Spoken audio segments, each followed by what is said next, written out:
I never meant to need saving. I had spent 34 years building a life that didn't require rescue from anyone. My name is Sera Voss, and I am the Chief Strategy Officer of Voss Industries, a private equity firm that my grandfather founded and my father nearly destroyed, and I rebuilt from the ground up with nothing but spreadsheets and sleepless nights and the absolute refusal to be underestimated. I have negotiated hostile takeovers in boardrooms full of men who wanted me to fail. I have restructured failing companies while their founders wept in my office. I have never once in my professional life been unable to speak. But standing in the marble corridor of the Ashford Hotel on a Friday evening in late October, with my ex-boyfriend's hand wrapped around my wrist and his voice in my ear telling me to stop making a scene, I couldn't find a single word. His name was Philip. He was 6 feet 2 inches of inherited wealth and carefully cultivated charm.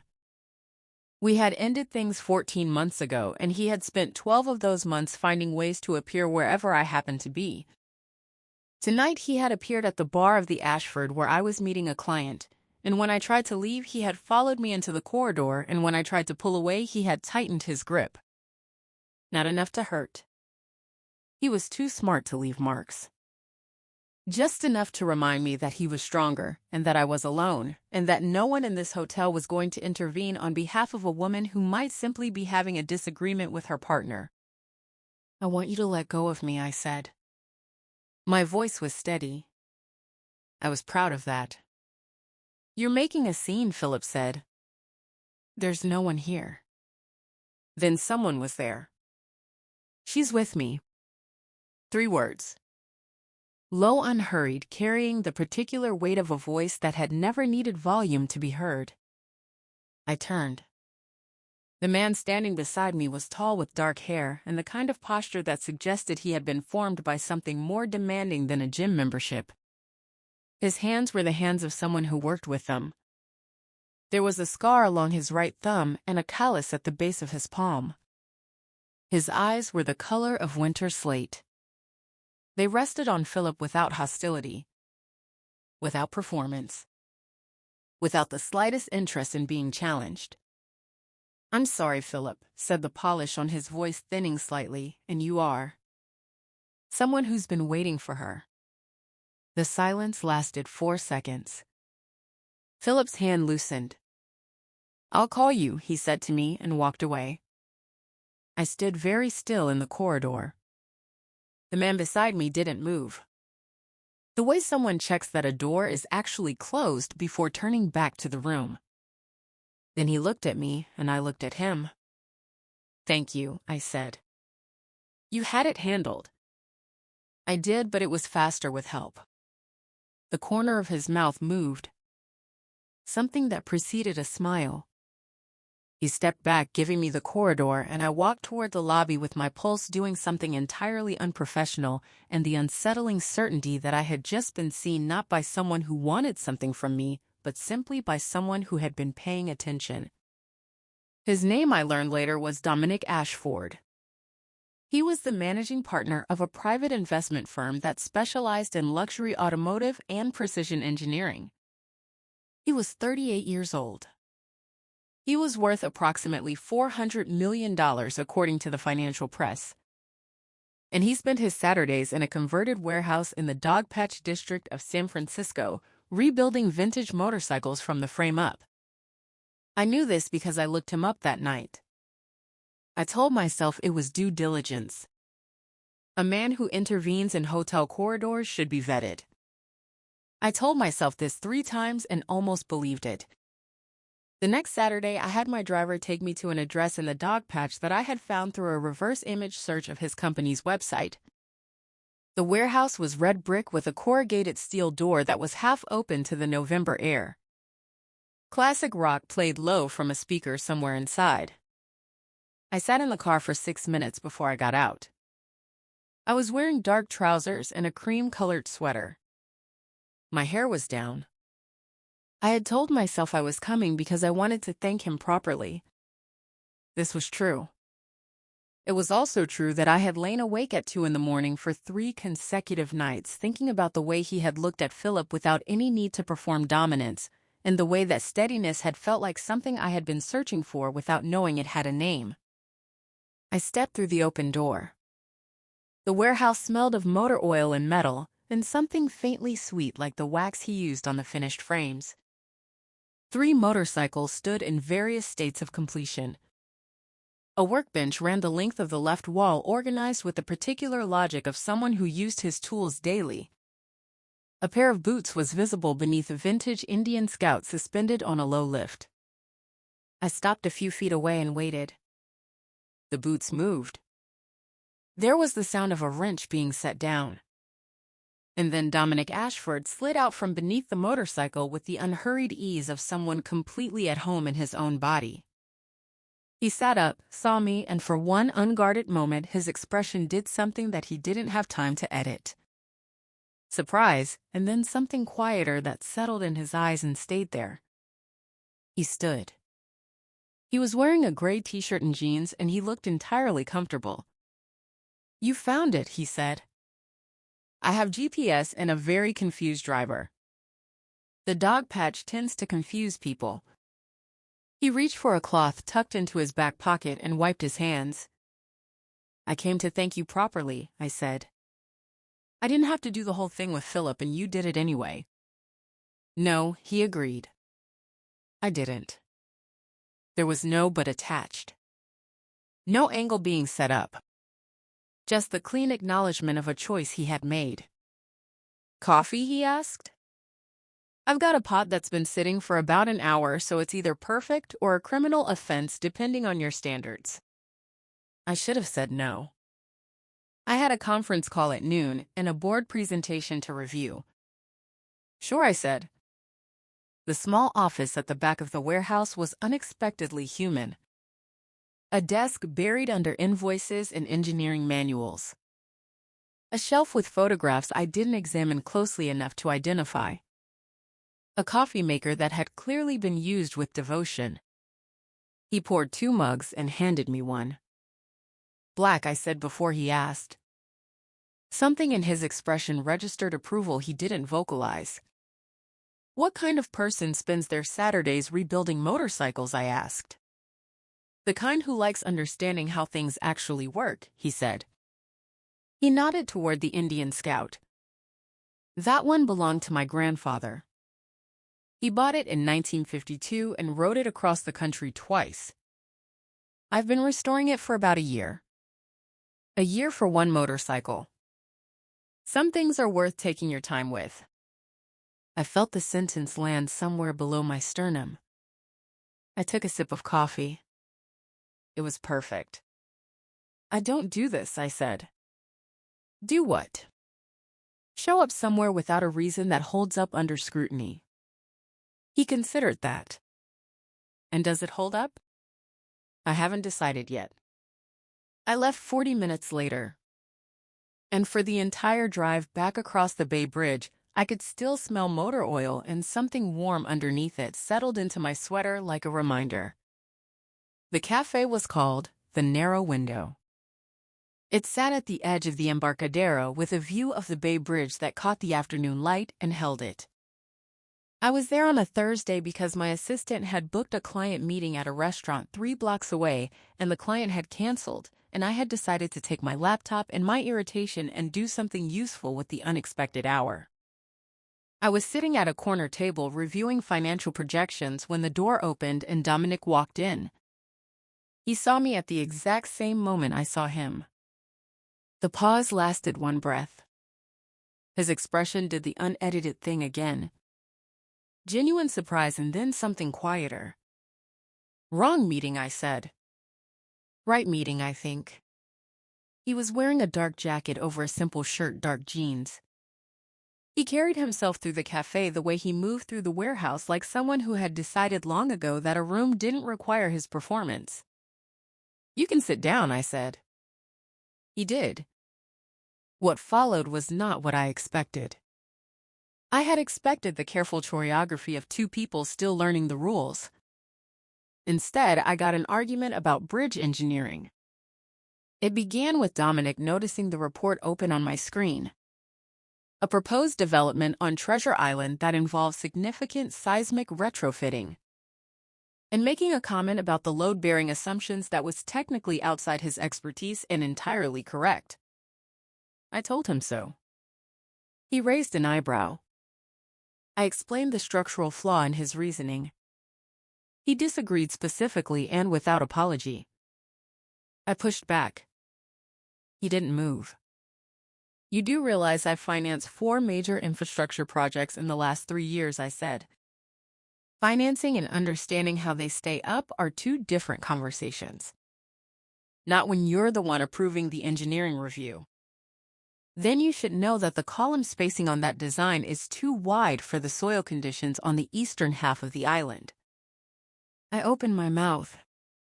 Closed it. The distinction was inconveniently valid. How do you know the soil conditions on Treasure Island? I read the geological survey when the proposal was first announced. Because you were interested. Because I like understanding how things actually work. We argued for another hour. About urban planning, about material science, about whether a building could be designed to feel like it belonged to the people who used it, rather than the people who owned it, which I said was not a quantifiable variable, and he said was the only variable that made the others worthwhile. I laughed once. The real one. The one I never let out in boardrooms? He went still, watching me with an expression I couldn't fully translate.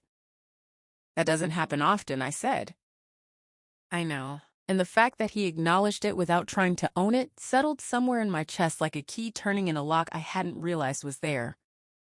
The visits had no official name. That was the first thing I noticed. Everything in my life had a category. But showing up at Dominic's warehouse on a Tuesday evening with 2 coffees and no agenda that didn't fit anywhere. The second time I brought the coffees and a question about the Indian's transmission system that I had researched specifically so the visit would have a pretext. He accepted the coffee, answered the question, and then handed me a socket wrench. Hold this, he said. I held it for 30 minutes while he worked on the front fork assembly. My manicure did not survive. I didn't mention it. The third time I didn't bring a question. He didn't ask for one. By the 4th visit, there was a second stool near the workbench that hadn't been there before. Neither of us acknowledged it. I sat on it and read through investment briefs on my phone while he worked, and the silence between us was the specific kind that didn't ask anything of either person.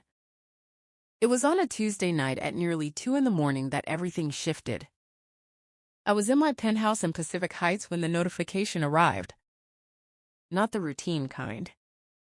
The kind that meant a board member had leaked preliminary acquisition figures to a financial journalist.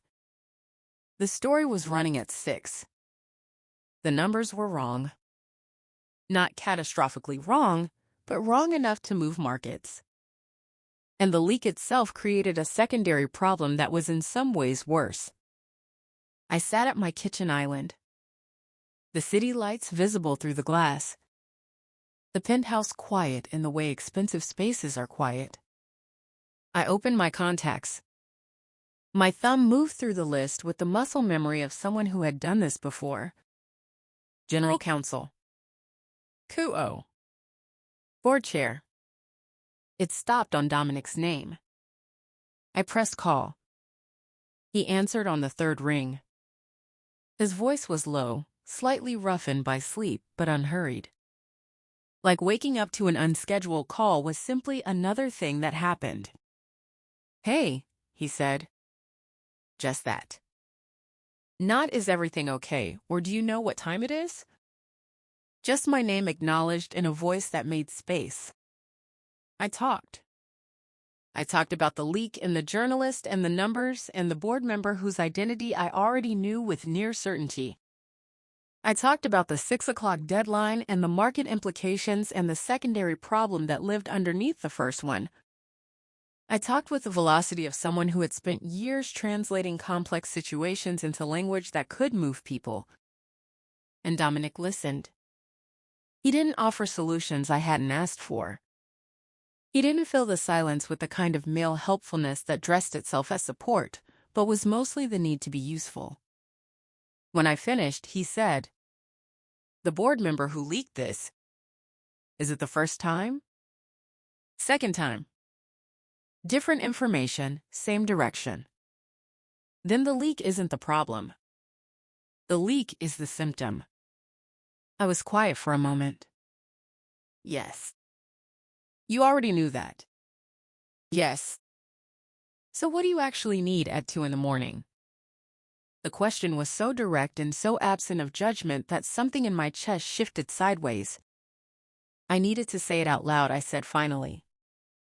To someone who wasn't inside the building.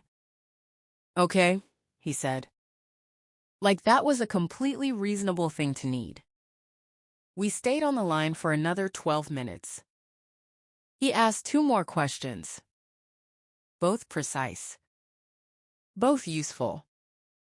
And then he mostly remained present in the particular way that presence can be felt even through a phone. When I hung up, I sat in the silence of my penthouse for a long time. I had not called my general counsel. I had not called my COO. I had not called my board chair. I had called a man who rebuilt motorcycles in a warehouse in the Dogpatch and asked none of the right questions. And somehow that had been exactly what the situation required. The bar was called the Ironwood. It sat on a corner in the Mission District with no sign, and a door you would miss if you weren't looking. Inside it was warm and narrow with exposed brick walls and a bartender who nodded at Dominic like he was expected. We went on a Friday night because Dominic had said there was a part of San Francisco I hadn't seen, and he was right. The bar was full of people who had nothing to do with finance or technology or the world I occupied. Musicians and mechanics, and a woman in the corner who was sketching something on a napkin with the focused intensity of someone doing important work. Dominic ordered for both of us without consulting a menu. A local rye for himself and something for me that arrived moments later and was exactly what I would have chosen, which I didn't comment on because commenting would require acknowledging that he had been paying attention.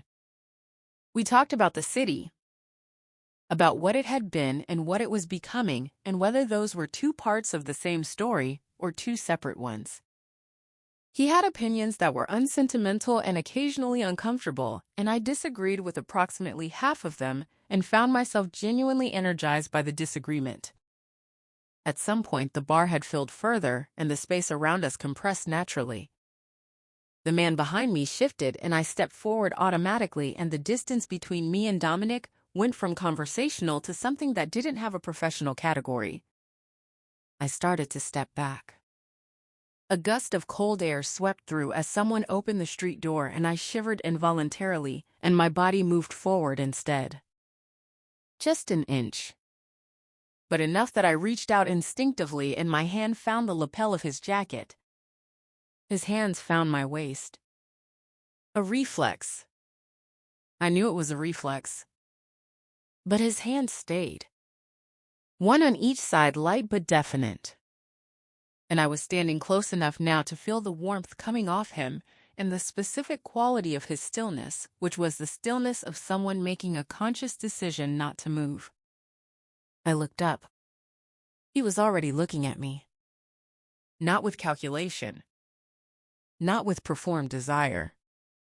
With something open and careful and entirely undefended. Neither of us spoke.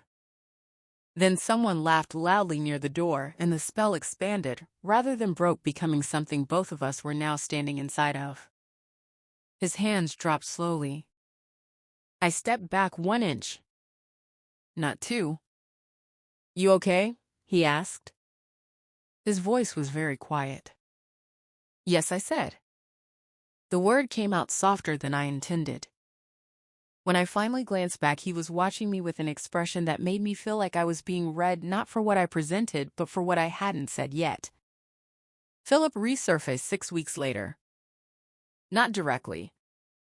He was too strategic for direct. He had retained a public relations firm, and they had begun placing stories that were careful and deniable and entirely designed to do damage. The narrative was one of amicable history, a relationship that had simply run its course, told with just enough warmth to seem generous and just enough implication to suggest that I was difficult, that I was cold, that my professional success had come at the expense of my ability to be human. The word difficult appeared in 3 separate pieces before I stopped counting. The photos appeared 2 days later. They had been taken outside Dominic's warehouse. Me arriving with coffee cups. Me sitting on the workbench visible through the open door. Dominic and me standing on the sidewalk in conversation close enough that the body language required no caption. The headline read, Voss heiress and the motorcycle mechanic. The word mechanic appeared in every piece. My professional title appeared in every piece. The juxtaposition was the point. My phone rang. Board member. I let it go to voicemail. It rang again. Different board member, I answered.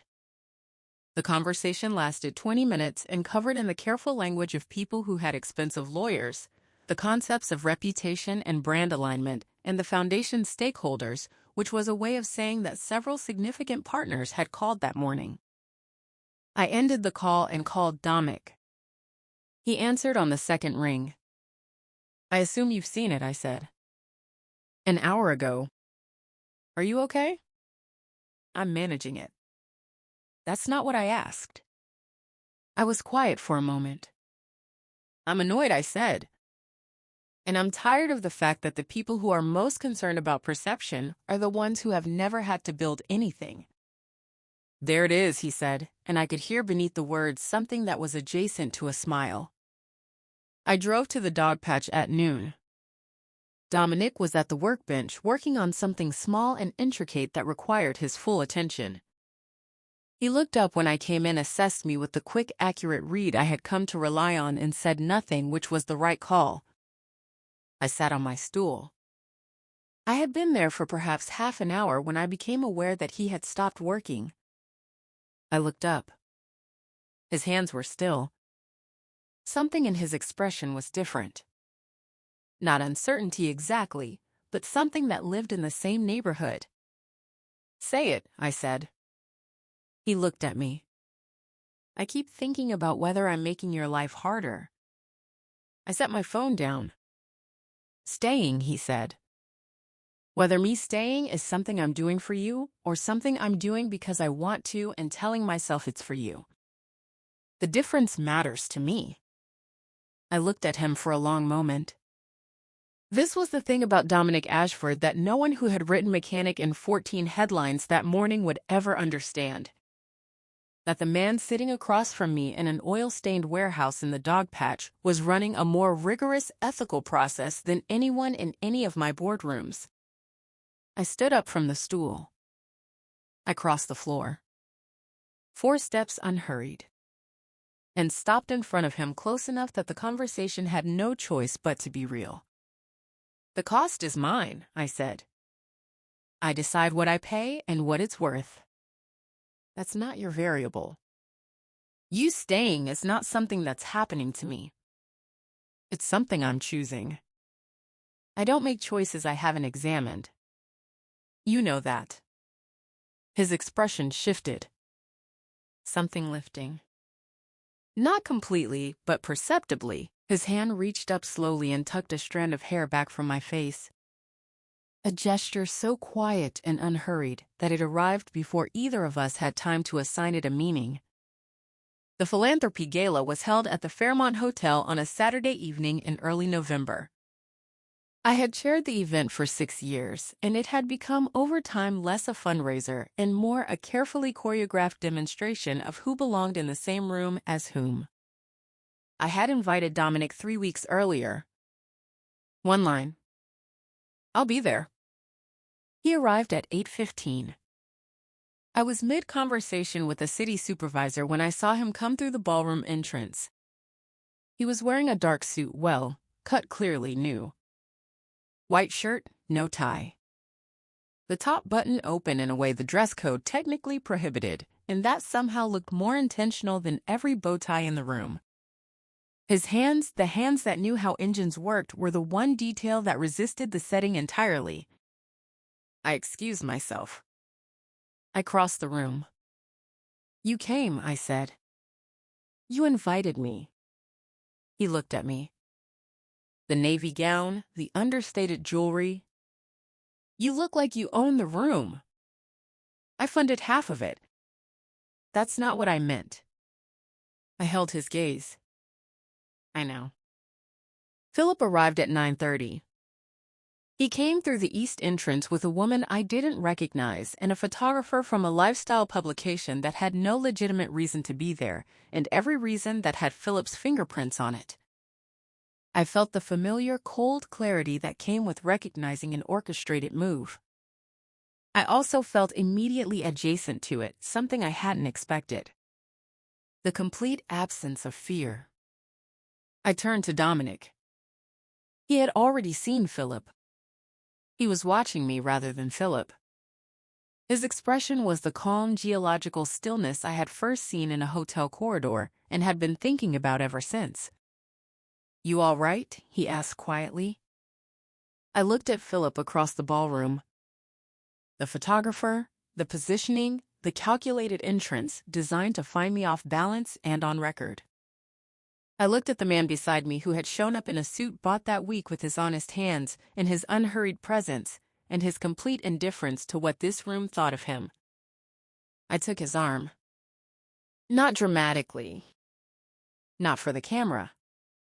Quietly. Deliberately. The way you take hold of something you've decided belongs to you. And turned back toward the ballroom with the composed certainty of a woman who had just chosen her direction and had no intention of reconsidering it. We went to dinner after. A small place Dominic knew in the Richmond district. The food was unpretentious and good. The wine was better. And somewhere between the second glass and the dessert, we had an argument about what happened next. "What do you want to happen next?" he asked. "I asked you first." "You asked me because you already know your answer and you're testing whether mine matches." I set my glass down. "That's unfair." "Is it?" "I think he said carefully that you're still keeping a distance." I went still. "What distance?" "The one between yourself and anything that could actually reach you. You show up. You're present. And then at a specific moment right before it gets somewhere real, you find a way to put something between yourself and it. I'm not criticizing you. I understand why it exists. But I'm not interested in a version of this where I'm always on the other side wondering if you're going to let me in." The sentence landed with a weight. Not because it was unkind. Because it was accurate in the way that truth is accurate when someone has been paying close enough attention to see past the presentation to the actual structure. "You think I'm afraid?" I said. "I think you've been hurt in ways that made fear the most intelligent response you had. And I think you're still running the same protocol even though the situation has changed. And you're certain it's changed." "I'm certain about my part of it." "I can't be certain about yours." The dinner ended shortly after. Not badly. Not with raised voices. But with the particular tension of two people who had said true things and needed distance to process what the truth required. I was in the car for 15 minutes before I told the driver to turn around. I sat in the car outside his building for what felt like an hour, but was probably 10 minutes. I thought about Philip and the 2 years he had spent quietly rearranging my perceptions. I thought about the phone call at 2 a.m. I thought about the stool that had appeared beside his workbench. I thought about a man who had stepped into a corridor for no reason except that it was the right thing to do and who had never once asked me for anything in return. I thought about the glass. I got out of the car. His building was a converted industrial loft in the Dogpatch. The entrance was unlocked. I took the stairs because I needed the 3 flights to do something with the energy that had nowhere else to go. On the third-floor landing, I stopped, took one breath, knocked. He opened the door in a gray t-shirt and jeans, barefoot. His expression did the unedited thing again. Surprise, and then something quieter. Something that had clearly been waiting. I looked at him. I had prepared nothing. No speech. No framing.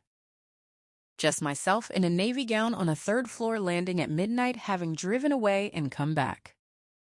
"I'm here," I said. 2 words. He held my gaze for a long moment. Then he leaned forward slowly and rested his forehead against mine, and his eyes closed. The hallway went perfectly quiet. And the world. The board meetings and the press and the glass and the distance and every careful structure I had spent years building between myself and the possibility of being truly known. Stopped. Not with noise. Not with drama. Just stopped.